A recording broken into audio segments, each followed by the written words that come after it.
بسم اللہ الرحمن الرحیم الحمدللہ وکفا وسلام علی عباده الذین اصطفى اما بعد۔ حاضرین و ناظرین، یہ درس نمبر 1654 ہے اور آج سورۃ الاحزاب کی 3 آیتوں کی تلاوت و تشریح کی جائے گی۔ آیت نمبر 38، 39 اور 40، 38، 39 and 40۔ چلیے سب سے پہلے ہم ان 3 آیتوں کی تلاوت کرتے ہیں، لفظی ترجمے اور ترجمے کے بعد تشریح کرتے ہیں۔ اعوذ باللہ من الشیطان الرجیم، بسم اللہ الرحمن الرحیم۔ ما كان على النبي من حرج فيما فرض الله له سنة الله في الذين خلوا من قبل وكان أمر الله قدرا مقدورا الذين يبلغون رسالات الله ويخشونه ولا يخشون أحدا إلا الله وكفى بالله حسيبا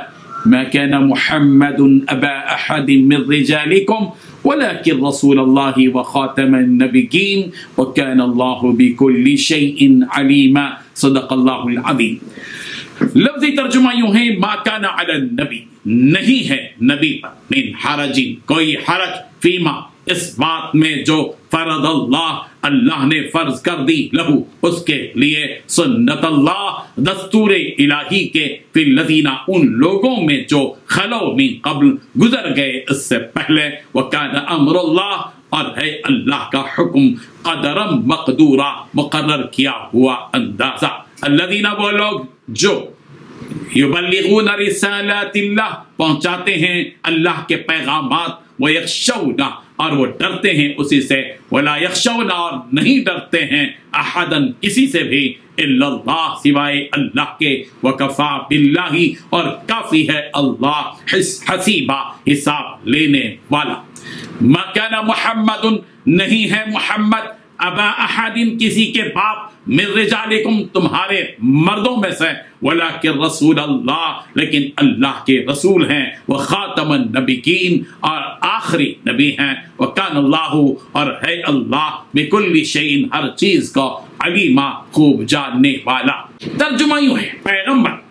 پیغمبر پر اس کام میں کچھ تنگی نہیں جو اللہ نے ان کے لیے مقرر کر دیا، اور جو لوگ پہلے گزر چکے ہیں ان میں بھی اللہ کا یہی دستور رہا ہے، اور اللہ کا حکم ٹھہر چکا ہے، اور جو اللہ کے پیغام جو کہ تم پہنچاتے ہیں اور اس سے ڈرتے ہیں، اور اللہ کے سوا کسی سے نہیں ڈرتے، اور اللہ ہی حساب کرنے کو کافی ہے۔ محمد تمہارے مردوں میں سے کسی کے باپ نہیں ہیں، بلکہ اللہ کے پیغمبر اور نبیوں کی نبوت کی مہر، یعنی اس کو ختم کر دینے والے ہیں، اور اللہ ہر چیز سے واقف ہے۔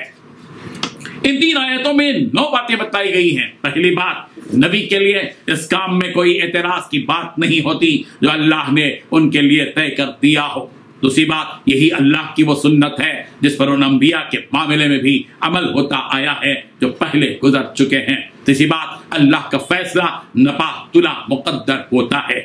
چوتھی بات، پیغمبر وہ لوگ ہیں جو اللہ کے بھیجے ہوئے پیغام کو لوگوں تک پہنچاتے ہیں۔ پانچویں بات، اسی سے ڈرتے ہیں اور اللہ کے سوا کسی سے وہ نہیں ڈرتے۔ چھٹی بات، حساب لینے کے لیے اللہ کو کسی کی ضرورت نہیں ہے۔ ساتویں بات، محمد صلی اللہ علیہ وسلم تو مردوں میں سے کسی کے باپ نہیں ہیں۔ آٹھویں بات، وہ رسول ہے، اور آخری نبی بھی۔ نویں بات، اللہ تعالیٰ ہر بات کو خوب جانتا ہے۔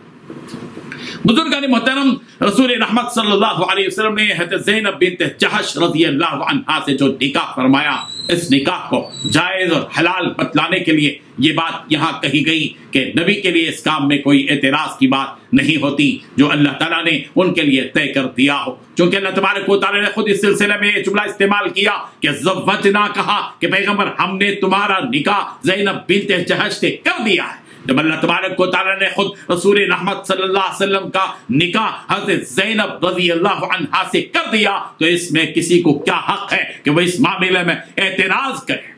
انگلی اٹھائے؟ چنانچہ اللہ تبارک و تعالیٰ نے ارشاد فرمایا کہ جو اللہ تعالیٰ نے فیصلہ کیا ہے اس فیصلے پر عمل کرنے سے نبی گنہگار نہیں ہوتے، یعنی نبی رحمت صلی اللہ علیہ وسلم حضرت زینب بنت جحش سے نکاح کرنے کو گناہ سمجھ رہے تھے کہ یہ تو میرے منہ بولے بیٹے کی بیوی ہے، میں اس سے کیسے نکاح کروں؟ اسی کیفیت کو دور فرمانے کے لیے اللہ تبارک و تعالیٰ نے فرمایا کہ جب اللہ تبارک و تعالیٰ ہی نے فیصلہ کر دیا ہے تو پھر اس میں اس طرح سوچنا نہیں چاہیے، ایسے فیصلے تو اللہ تبارک و تعالیٰ نے پیغمبر آپ سے پہلے جو انبیاء گزرے ہیں ان کے درمیان میں بھی فرمایا ہے، لہذا اس خیال کو اپنے دل سے نکال دیجئے اور جو اللہ نے حکم دیا ہے اسے کرنے میں پس و پیش نہ ہو، اور جو اللہ کا حکم اور فیصلہ ہوتا ہے وہ ہو کر ہی رہتا ہے۔ یہ آیت دراصل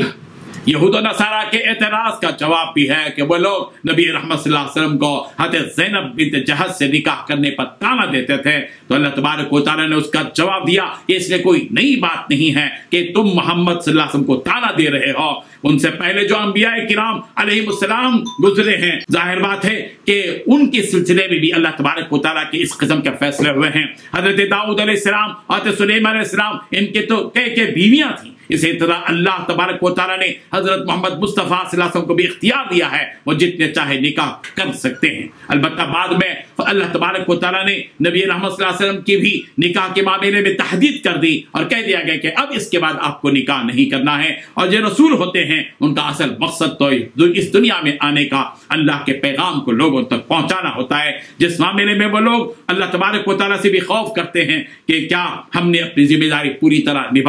نبھائی یا نہیں۔ منافقوں کو یہاں ایک اور جواب دیا جا رہا ہے کہ وہ یہ کہہ کر طعنہ دیتے تھے کہ محمد نے تو اپنے بیٹے کی بیوی سے نکاح کر لیا، جبکہ وہ تو اس سے لوگوں کو منع کرتے۔ اللہ تبارک و تعالیٰ نے اس کے جواب میں فرمایا کہ جسے تم اللہ کے نبی صلی اللہ علیہ وسلم کا بیٹا کہہ رہے ہو، حضرت زید کو، وہ اصل میں محمد عربی صلی اللہ علیہ وسلم کے بیٹے نہیں ہیں، وہ تو حارثہ کے بیٹے ہیں، اس لیے کہ ان کی اولاد میں سے، پیغمبر کی اولاد میں سے کوئی مرد باقی نہیں رہا، بلکہ ساری کی ساری بیٹیاں ہی ہیں، اور جو بیٹے تھے ان کا بچپن ہی میں انتقال ہو گیا، اور یہ منہ والا بیٹا حقیقی بیٹا نہیں ہوتا، اس لیے اس کی بیوی سے نکاح کرنا حرام نہیں ہے۔ ہاں اگر حقیقی بیٹا ہو تو پھر اس کی بیوی تا دم حیات حرام ہی رہتی ہے۔ حضرت قتادہ رضی اللہ عنہ نے فرمایا کہ یہ آیت حضرت زید رضی اللہ عنہ کے بارے میں نازل ہوئی کہ وہ نبی رحمت صلی اللہ علیہ وسلم کے بیٹے نہیں ہیں، اللہ کے نبی صلی اللہ علیہ وسلم کو مذکر اولاد بھی تھی، اس لیے کہ وہ حضرت قاسم، حضرت ابراہیم، طیب اور مطہر رضی اللہ عنہم کے والد تھے، لیکن اس آیت کے نزول کے وقت ان بیٹوں میں سے کوئی باحیات نہیں تھا، اس لیے اللہ تبارک و تعالیٰ نے اس طرح فرمایا کہ اب وہ کسی مذکر اولاد کے والد نہیں ہیں، جیسا کہ عامر الشعبی رضی اللہ عنہ اس نے اس آیت کے بارے میں روایت کیا ہے کہ ان کے کوئی مذکر اولاد باحیات نہیں تھی۔ اللہ تبارک و تعالیٰ فرما رہے ہیں البتہ وہ نبی آخر الزماں ہیں، اور جو نبی ہوتے ہیں وہ تمام امت کے روحانی باپ ہوتے ہیں، لہذا اس اعتبار سے وہ تم سب کے باپ ہیں، لیکن نسلاً ان کے کوئی مذکر اولاد نہیں ہے۔ اس کے پیچھے کیا وجہ ہو سکتی ہے کہ اللہ تبارک و تعالیٰ نے آپ کی کسی بھی نرینہ اولاد کو باقی نہیں رکھا، وہ اللہ تبارک و تعالیٰ بہتر جانتا ہے، وہ ذات تو ایسی ہے کہ ہر چیز کا علم اس کے پاس ہے۔ یہاں ایک بات ذہن میں رکھیں، عوام تک اس حقیقت کو پہنچاتے رہیں، اپنے اڑوس پڑوس میں، اپنے رشتہ داروں میں جو دین سے بالکل دور ہیں ان کو سمجھاتے رہیں کہ حضرت محمد مصطفیٰ صلی اللہ علیہ وسلم آخری نبی ہیں، آپ کے بعد کوئی نبی آنے والا نہیں ہے، لا نبی بعدی وانا خاتم النبیین، میرے بعد کوئی نبی نہیں آئے گا اور میں ہی آخری نبی ہوں۔ اس لیے اگر اس زمانے میں کوئی شخص یہ کہتا ہو کہ میں نبی ہوں یا میں مسیح ہوں، یہ سب جھوٹے ہیں، جھوٹے دعوے دار ہیں، اس لیے محتاط رہیں۔ بالخصوص دیہاتوں کے مسلمان، سرم بستیوں میں رہنے والی مسلمان عورتیں، یہ سب متنبع رہیں کہ ہمارے پیغمبر، آخری پیغمبر حضرت محمد مصطفیٰ صلی اللہ علیہ وسلم ہیں۔ باقی جو بھی دعویٰ کرتے ہیں یہ محمد عربی نبی ہونے کا، جھوٹے ہیں، کذاب ہیں، زندیق ہیں، دین سے ان کا کوئی تعلق نہیں ہے۔ اللہ تبارک و تعالی ہم سب کو اس حقیقت کو سمجھنے کی توفیق عطا فرمائے۔ آمین و آخر دعوانا ان الحمد للہ رب العالمین۔